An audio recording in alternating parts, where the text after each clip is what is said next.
The Denobulans laughed at the violent, self-destructive humans until a lone engineer stood between humanity and Armageddon in a last desperate gambit.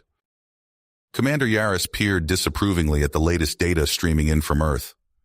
The display screens showed a planet ravaged by the humans' self-destructive tendencies. Wars raged across continents. Factories belched pollution into the atmosphere. Leaders bickered over trivialities while ignoring looming crises. As you can see, the humans continue to wallow in their primitive ways, Yaris addressed the Denobulan Council. They squander their potential, caught up in petty conflicts and short-sighted pursuits. I move that we maintain our policy of non-interference and allow their self-inflicted downfall to run its course. Murmurs of agreement echoed through the chamber. The Denobulans reached an easy consensus. Humanity was unworthy of their attention, let alone contact. But down on the troubled Earth, one man refused to accept humanity's bleak fate. Louis Gray, a brilliant if eccentric engineer, toiled away in his makeshift laboratory on the outskirts of the city. Surrounded by a jumble of wires, circuits, and humming machinery, Louis poured every ounce of his genius into a revolutionary propulsion system, one that could open the stars to human exploration. Just a few more adjustments, Louis muttered, his hands a blur as he fine-tuned the prototype. He knew the scientific establishment scoffed at his impossible ideas. Funding had dried up months ago, but Louis persisted, driven by an unshakable vision of humans taking their first steps into the cosmos. Fate, however, had other plans. Astronomers detected a massive asteroid hurtling towards Earth, its trajectory locked onto a catastrophic impact. Calculations confirmed the worst. The space rock would slam into the planet with the force of 1 million nuclear bombs, wiping out civilization in a heartbeat. Panic engulfed the globe as the extinction-level event loomed. World leaders scrambled for solutions, but came up empty. Existing rockets and spacecraft proved woefully inadequate against the incoming behemoth. Prayers and doomsday preparations replaced rational thought. Humanity, it seemed, was out of options and almost out of time. High above, the Denobulans watched the drama unfold with detached interest. To Yaris and his people, the impending impact merely confirmed their dismissive assessment of humans. The council made preparations to document the extinction event for their records, seeing it as little more than another data point in the cosmic ledger. But Louis Gray refused to surrender. In a burst of desperate inspiration, he realized his propulsion system could be adapted for an audacious mission, to launch a spacecraft on a kamikaze run to deflect the asteroid. Racing against time, Louis frantically tried to enlist support, but found only closed doors and skeptical minds. The politician and scientific establishment dismissed his plan as fantasy, a crackpot scheme from a discredited maverick. With mere days until impact, and with humanity slipping into chaos, Louis took matters into his own hands. He worked around the clock to jury-rig his makeshift spacecraft, fitting it with his experimental drive. Exhausted but determined, the lone engineer prepared his one-way mission to save the human race. As Louis blasted through the atmosphere in his untested ship, carrying the last embers of hope, the world watched with bated breath. The Denobulans, now captivated by this unexpected turn, focused their sensors on Louis's desperate gambit. Could this single human overturn fate through sheer audacity? Louis rocketed towards the looming asteroid, dwarfed by its immensity, yet unshrinking in his resolve. With deft maneuvers, he lined up his ship for a precision impact at the critical moment. Yaris and the council leaned forward in astonishment, realizing they may have drastically underestimated humans and their potential. In a blinding flash, Louis Gray's ship slammed into the asteroid, detonating his jury-rigged propulsion system in a precisely calibrated explosion. The space rock shuddered, its trajectory shifting by a fraction of a degree, just enough to miss Earth by a cosmically close margin. Cheers erupted across the human planet as the asteroid hurtled harmlessly into the void. The impossible had been achieved by one man's skill, sacrifice, and determination. Humanity celebrated its unlikely savior and the power of human ingenuity against all odds. And on the Denobulan ship, A humbled Yaris and his council exchanged shocked glances, forced to confront the staggering implications of what they had just witnessed. Humanity's position in their calculations had shifted as radically as the asteroid's course. The stage was now set for a profound re-evaluation of the Denobulans' perceptions of humans. Louis Gray's final act had not just saved his species. It had thrown open the door to a new era of engagement with a civilization the Denobulans could no longer ignore or dismiss. The Denobulan Council chamber buzzed with frantic energy as Commander Yaris called the emergency meeting to order. Holograms flickered to life, displaying footage of Louis Gray's daring asteroid deflection. "Esteemed colleagues," Yaris began, his voice tinged with a mix of awe and uncertainty, "we find ourselves at a crossroads. The human known as Louis Gray has demonstrated capabilities far beyond our previous assessments." Counselor Jen leaned forward, mandibles clicking in agitation. "One act of desperation does not negate centuries of observation. These humans remain volatile, unpredictable." "Perhaps," Yaris countered, "but can we afford to dismiss them so easily now? This Gray has achieved what we thought impossible for their species." The debate raged for hours, with factions forming around continued non-interference versus cautious engagement. In the end, they reached a compromise: intensified observation, with the possibility of limited contact to be revisited in the future. Meanwhile, on Earth, Louis Gray's life had been turned upside down. He stared at the sea of reporters camped outside his modest home, their shouts muffled by the windows. "I never wanted this," he muttered to himself, turning back to his workbench strewn with components and schematics. A knock at the door startled him. "Louis, it's me, let me in." He recognized the voice of his friend and fellow engineer, Ethan Reeves. Louis quickly ushered him inside, away from the press. "Can you believe this circus?" Ethan exclaimed, gesturing to the crowd outside. "You're the most famous person on the planet." Louis shook his head. "Fame isn't going to get us to the stars, Ethan. I need to focus on refining the drive system." As the weeks passed, Louis threw himself into his work, politely declining invitations from world leaders and tech moguls alike. But strange incidents began to plague his efforts. One morning, Louis entered his lab to find his main computer wiped clean. "What the hell?" he muttered, frantically trying to recover his lost data. Days later, a key component of his prototype inexplicably failed during a test, nearly causing an explosion. Louis grew paranoid, installing security cameras and changing his passwords regularly. "Ethan, I think someone's trying to sabotage me," Louis confided in his friend over a late-night video call. "But who and why?" Ethan's face grew serious. "I've been doing some digging. There are rumors of a secret government space program, one that might see your work as a threat." Louis felt a chill run down his spine. "We need to be careful. Meet me tomorrow. We'll go over everything." Unbeknownst to the two friends, their conversation was being monitored. In a dimly lit room, shadowy figures listened intently. "Gray's getting too close," one said. "We may need to take more direct action."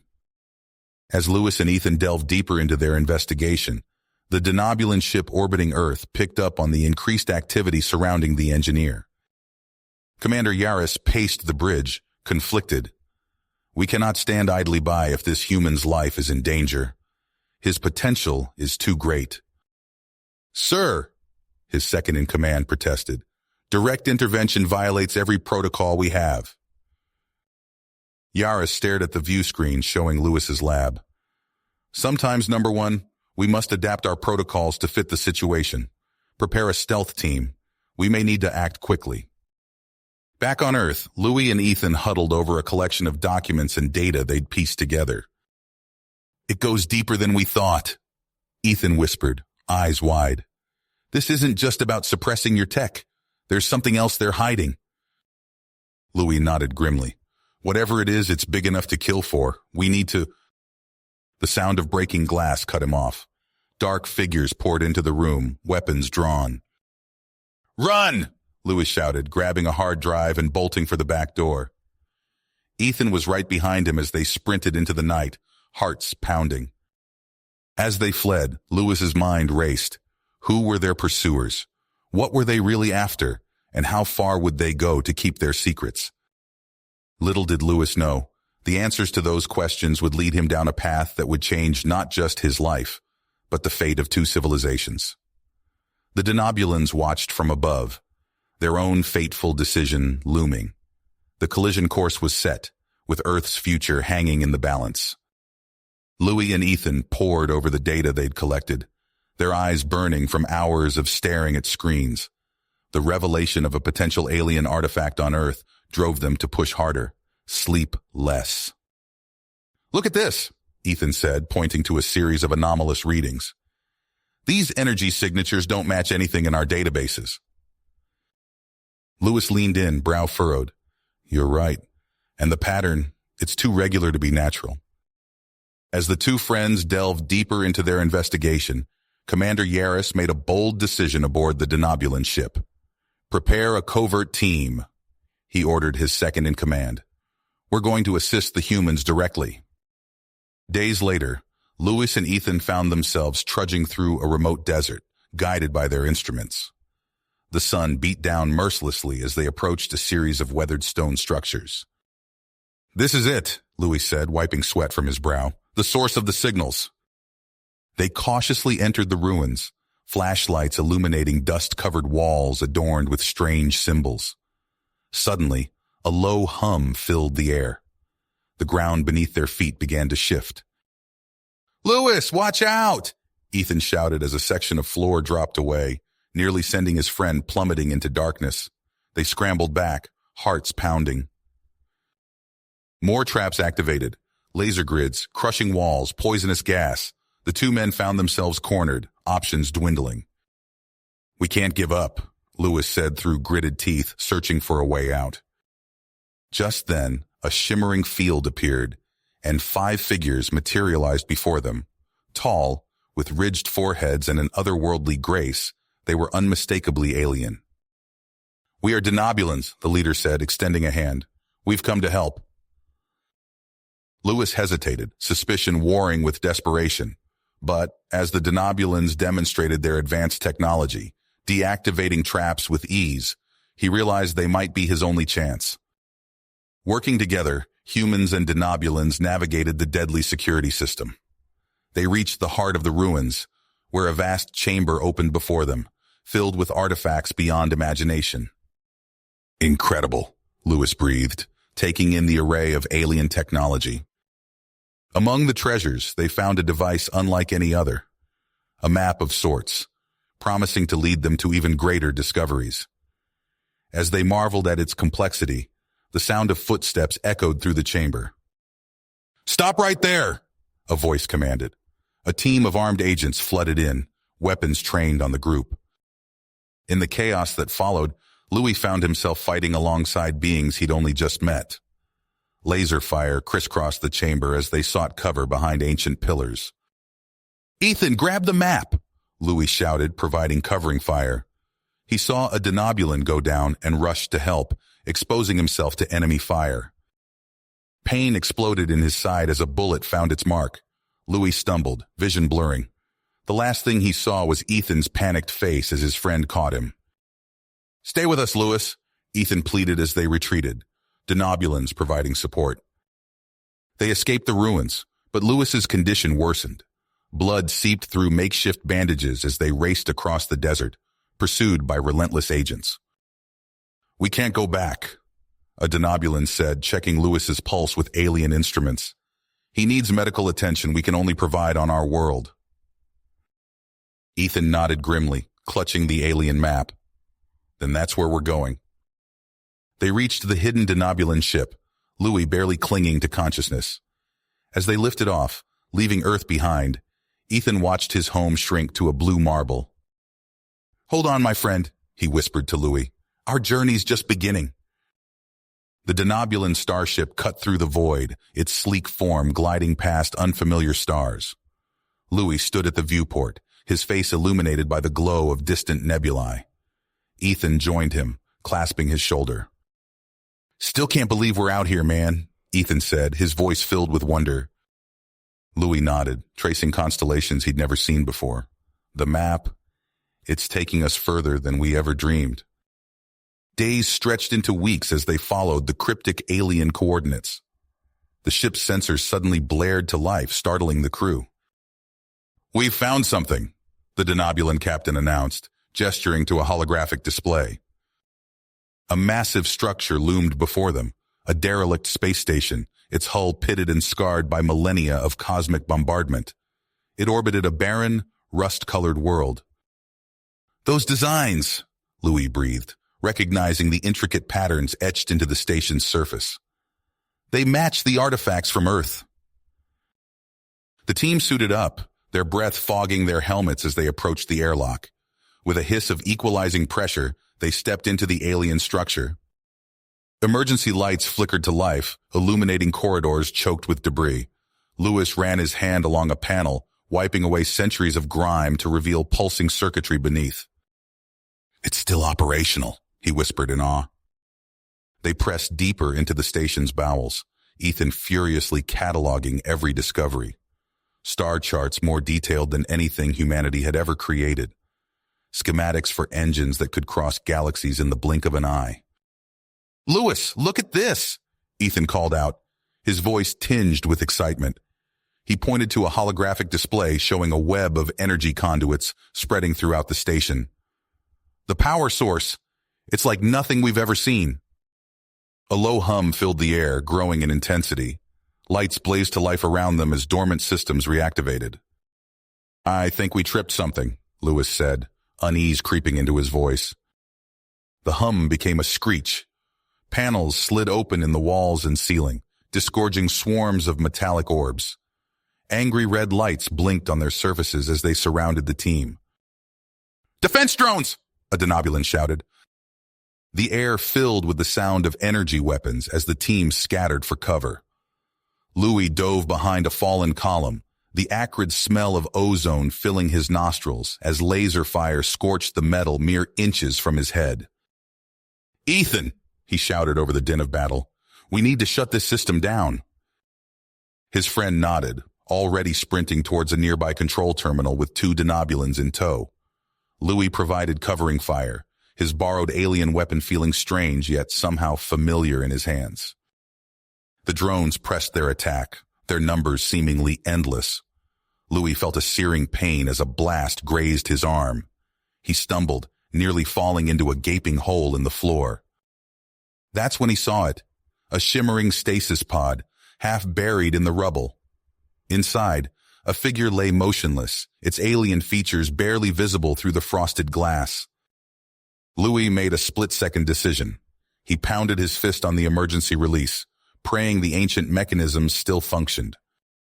With a hiss of escaping gases, the pod cracked open. The alien inside stirred, its eyes snapping open with an intensity that made Louis take a step back. It spoke, its voice a cacophony of clicks and whistles. Louis held up his hands in a gesture of peace, trying to convey their intentions. The alien's gaze fell upon the map projector at Louis's belt. Its eyes widened in recognition, then narrowed in suspicion. Louis activated the device, letting the star chart spring to life between them. The alien studied it intently, then looked back at Louis with newfound curiosity. Before they could communicate further, another wave of drones descended upon them. The alien's expression hardened. It reached out, tapping a complex series of commands into a nearby console. The drones froze in midair, then clattered lifelessly to the ground. Silence fell over the station. Ethan and the Denobulans emerged from their shelter, staring in awe at the newcomer. The alien regarded them all with an imperious gaze. It gestured to the map, then swept its arm wide to encompass the station. Louis understood. This being was a key to unlocking the secrets they sought, but it wouldn't give up its knowledge easily. "I think," Louis said slowly, "we're about to be tested." The alien nodded, a glimmer of approval in its alien eyes. It raised a hand and the station around them began to shift and change. The first challenge materialized before them, a shimmering energy barrier blocking their path. Louis exchanged determined looks with his companions. Whatever trials lay ahead, they would face them together. The fate of two civilizations hung in the balance, and failure was not an option. The alien superweapon thrummed to life, its activation sequence spreading through the station like a virus. Louis's fingers flew across the alien console, sweat beading on his forehead as he fought to decipher the complex security protocols. "It's no use," he growled, slamming his palm against the unyielding metal. "We're locked out." Ethan worked feverishly beside him, his face pale in the sickly glow of emergency lighting. "There has to be a way," he muttered, eyes darting between screens filled with incomprehensible alien script. The revived alien stepped forward, its multifaceted eyes gleaming with ancient knowledge. It chittered and clicked, the sound translated through their comm devices. "There is one option," it intoned, "but the cost is great." The alien's clawed appendage tapped out a series of commands, bringing up schematics of the station's core. A failsafe. It will destroy the weapon, but also this installation and the world below. Silence fell over the group, broken only by the ominous countdown echoing through the chamber. "We can't," a Denobulan scientist protested. "The knowledge here, it's priceless. We'd be destroying the work of eons." "And if we don't," Louis countered, his voice rising, "how many worlds will burn if this weapon activates?" The argument exploded, voices rising in a cacophony of fear and desperation. Louis locked eyes with the alien, seeing the weight of ages in its otherworldly gaze. "There's no other way," he said softly, the words tasting like ash in his mouth. A hand gripped his shoulder. Louis turned to see Ethan, his oldest friend, wearing an expression of grim acceptance. "I'll do it," Ethan said, his voice steady despite the tremor in his hands. "I'll stay behind and trigger the fail-safe." "No." Louis's protest was instinctive, visceral. "Ethan, you can't—" "I have to," Ethan cut him off. "You know it has to be done and someone needs to lead the evacuation." Louis searched his friend's face, seeing the guilt and purpose etched into every line. He knew the weight Ethan carried, the mistakes that haunted him. "Please," Ethan whispered, "let me do this. Let me make it right." Time seemed to slow as Louis wrestled with the impossible choice. Finally, he nodded, tears welling in his eyes. They embraced fiercely, years of friendship and shared struggles pouring into that final moment. "Make it count," Louis choked out. "Make sure this means something." Ethan nodded, his eyes shining with unshed tears. "I will. Now go. Get everyone out of here." Louis turned away, barking orders to the assembled team. As they raced through the twisting corridors, the station shuddering around them, he fought the urge to look back. They piled into the Denobulan ship, Louis's heart pounding as he watched the station recede through the viewscreen. A blinding flash erupted, momentarily overpowering the ship's filters. When the light faded, only debris remained where the ancient installation had stood. Fragments rained down on the planet below, brief streaks of fire in the atmosphere. Louis stood frozen, staring at the destruction. A gentle touch on his arm startled him. The alien stood beside him, its expression unreadable. "Your friend's sacrifice was not in vain," it said softly. "There is another repository, on a world far from here. The knowledge of my people survives." Hope flickered in Louis's chest, fragile but growing. He turned to the assembled crew, human and Denobulan alike, united in their loss and purpose. "Plot a course," he ordered, his voice rough with emotion. "We have work to do." As the ship's engines hummed to life, Louis gazed out at the star-flecked void. The path ahead was fraught with danger, but they would face it together. For Ethan. For the future of two species. For the chance to unlock secrets that could change everything. The Denobulan ship accelerated, leaving behind the ashes of sacrifice and carrying with it the seeds of a new beginning. You have reached the end of the story. If you enjoyed this story and want to support us, please leave a like and subscribe to our channel, and for every comment that says 88, I will heart every single one of them. Thank you for your time.